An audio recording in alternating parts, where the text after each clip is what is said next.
Welcome to another bonus episode on Let's Play Battlefield 1942, and I've just started up a new round here on Alamein because for a change I get to take out one of these so-called flying machines to see how it works. Right now I'm flying the German fighter plane. That other plane that you saw just a moment ago was the German bomber plane, which I had flown in, I think, the first episode of Alamein on this LP. And down there, that was a guy who just captured the southern outpost using his plane. I don't know if I showed that, but it is possible to slow down your plane just enough to land, get inside the capture radius, and turn the flag. You very rarely see people do that. Every once in a while, though. Alright, I just saw a couple of dots running toward the flak gun at that eastern outpost. Yep, here we go. You've always got to be especially careful flying over that eastern outpost, which is now controlled by the British.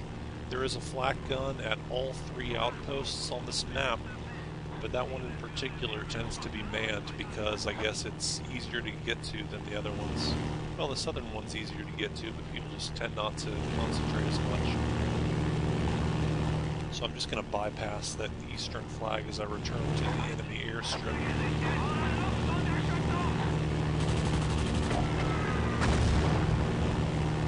And there we go. Oftentimes it's a good idea to follow up with a bomb if you don't hit into machine guns. And that was a perfect bomb drop on the British heavy tank. The M10, it was slowed down by... It's probably a little bit too late. It's very difficult to get to kill a heavy tank in one bomb blast. So that one, just by a combination of luck and skill, happened to it had to hit it perfectly dead center. Now here's an artillery piece, and the mobile artillery you can kill using your guns. As a matter of fact, it's difficult to perfectly drop a bomb on even a light tank and kill it in one bomb. The bomber planes have two bombs, so it's a lot easier, but with the fighter plane you've got to get it really dead center. And it's a combination of the factors that you're going to see in there. I think the splash damage of the bomb just barely caught the end of my plane. And now my plane's really running low on health. And now it's down to 0. As I was going to say, there are a lot of different factors you have to take into account when you're dropping a bomb using the plane, because the angle that you're going down has an effect on the trajectory of your bomb, and the speed that your plane is going has an effect, and in addition to those two, the lag will affect everything.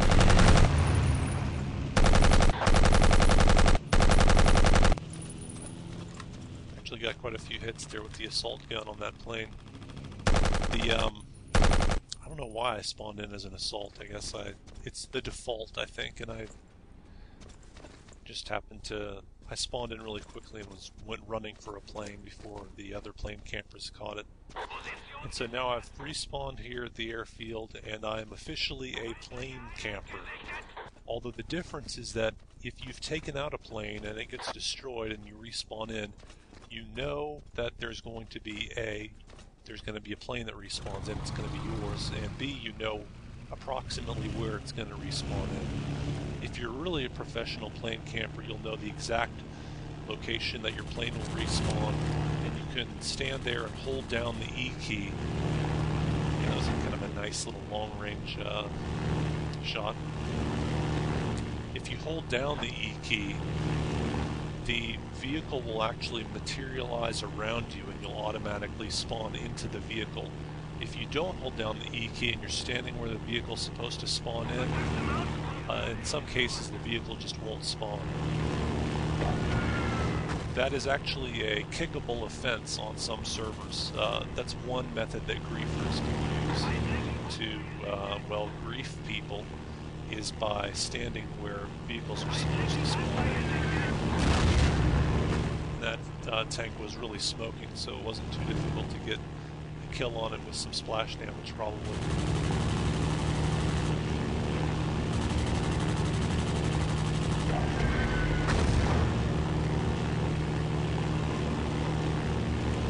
lot of planes on the ground over at the British airstrip, which indicates to me that they're really having trouble keeping their planes in the air. We've probably got some pretty good air dominance. I'm seeing a lot more friendly planes in the air than hostile ones.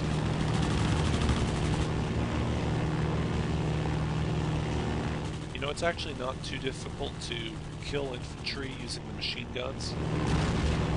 It's just that sometimes, because the machine guns fire on either side of the target you're pointing at, sometimes if you're just a little too perfect, the machine gun bullets will go on either side, kind of like in those movies where you see the trailing of the bullets going on either side of someone who's standing still.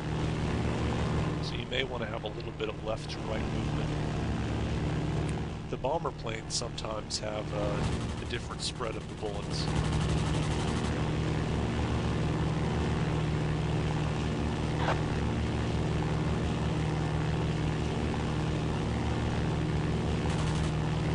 The British still have control of that eastern flag. I could try to get over there and attack them, but they're definitely going to have an active flak gun.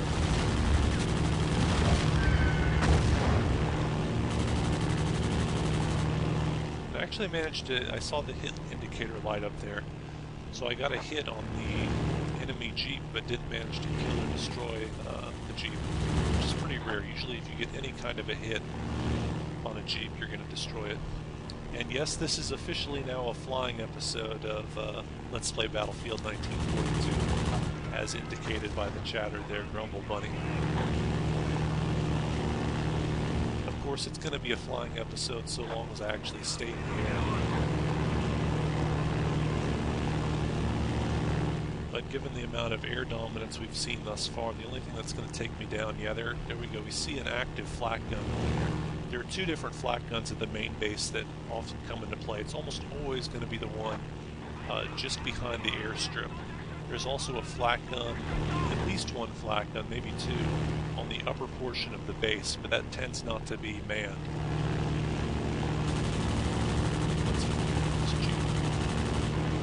Yeah, and again I got a hit on the Jeep, didn't manage to kill it somehow.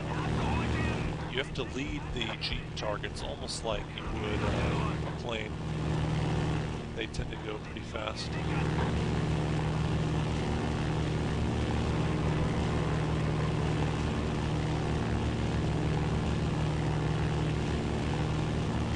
Well, the tickets are fairly even between the two sides, although the Germans are bleeding. But you would think that our presumed air dominance would give us some kind of advantage. So hopefully that'll materialize.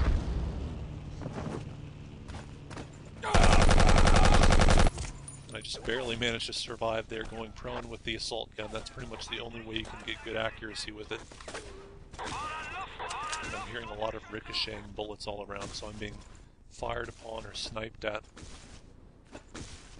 Hence my annoying bunny hopping there.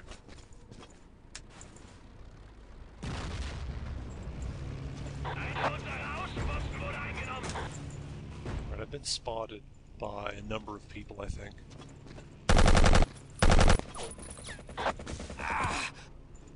That last bullet just about took me out. But this guy's a medic, so it's a quick delivery of some medical supplies.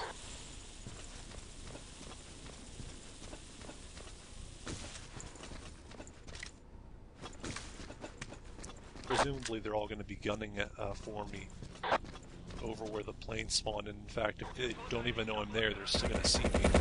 Okay, that guy, Oif Noose, happened to be coming in the opposite direction.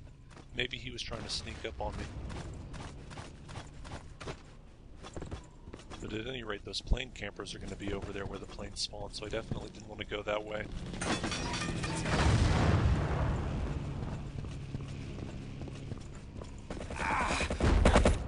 I just managed to be looking in the other direction when that guy came in, but I got a rare assist from someone in the hangar. And it looks like a sniper as well is over in the upper portion of the British main base. Stay tuned for part 2.